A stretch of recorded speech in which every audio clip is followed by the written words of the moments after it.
English as a modern lingua franca. The English language goes way back. It goes back to around Anno Domini 350. Back then, the Anglo-Saxons invaded England. They spoke a Germanic language. Germanic language is a language that is very similar to another language. You could call it a family language. And this Germanic language I'm talking about, that later on became the basis of the Old English. Back then there was a people called the Normans. They spoke French. The Normans invaded England in the year of 1066. The Normans, as said earlier, spoke French. So the invasion by the Normans influenced the English language a lot.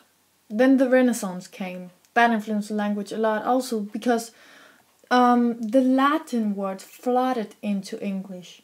The Normans already did bring Latin into the language, but thousands of new words from Latin came into the English language. Also Greek words, hundreds of Greek words.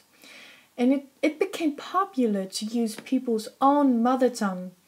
Later on, words from cultures and other languages came into English. But that wasn't because of an invasion. That was because of the trade and colonial expansion. This was in Europe.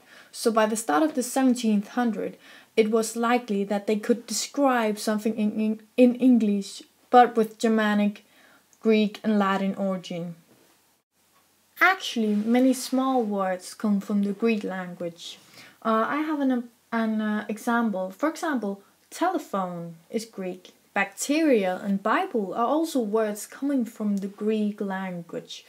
And today, you still hear origins. You hear a lot of different variants of English. We school kids think that we can speak English everywhere when you know our school English, as I call it. And that is also right. But what we don't know is that there are so many dialects in English. There is a kind of standard English, which is the kind we can talk. And there is also a standard pronunciation. For example, the Upper East Side has a pronunciation called RP. That's called received pronunciation. The middle class speaks a democratic and classless pronunciation. And these factors are depending on social and historical events. For example, the Birmingham accent is considered ugly. Cockney is associated with criminals. Scottish is considered serious and sensible, and Irish is poetic. The English language is everywhere. Everybody is using it. Even the Danish banks are using it. The banks use it so they can call and can talk to all banks. They use it so if they have to talk to a bank in, for example, Germany, they won't interpret something wrong. English is a way of communicating. Without a global language like English, how should China, for example, communicate with Germany? And I think that the reason the English language is so dominating is that it's hard to join in a globalization if you can't speak the spoken language. So people who wanted to join the globalization just didn't have a choice. And the English has become a very big language. So if you come to a country and you are on a vacation and you don't speak the mother tongue of the country, the first thing you ask is, do you speak English? That is because it is such a global language. English is a lingua franca. You can almost go everywhere and they speak the language. But is it all good by learning English? Some countries think of the English language as a big threat to their language. You could call it imperialism. They are afraid that the language will take over their country and they will all forget about the mother tongue.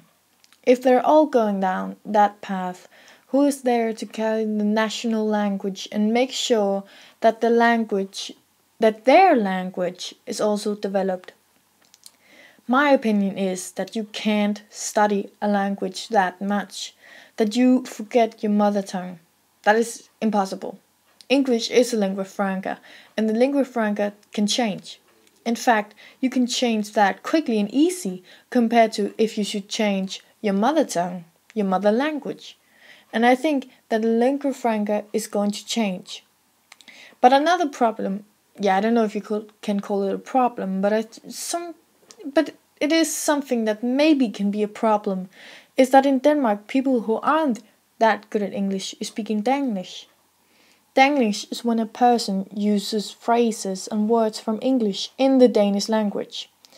There's especially one group of people who is good at this, and these are the young people.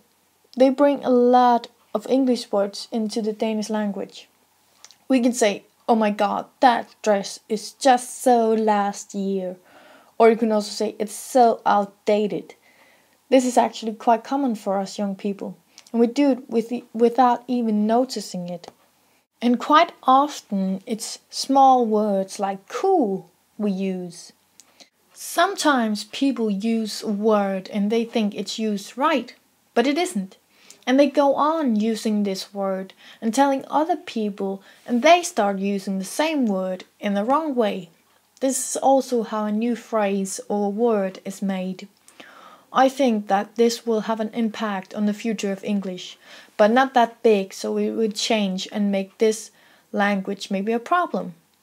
I think that English is going to stay the lingua franca until another language and country has gotten so strong and powerful that everyone are going to talk that language instead of English. Or maybe we were going completely the other direction, so in about 50 years or so, everybody is speaking English. This is very hard to know, but I don't think that people should be worried or be scared. They should be outgoing and greet people in their own way. They should not stay in their own little bubble, and when I say bubble, I mean country, and hide and be afraid. They should socialize with people from other countries. They should really consider if they really want to be a part of the globalization, and if they do, they should start to communicate and use the spoken lingua franca. As I said before, it is possible that the lingua franca will change. If there is a country that becomes powerful, and maybe then the lingua franca changes. I think it is all very exciting, and I really think that people shouldn't fear it. They should join instead.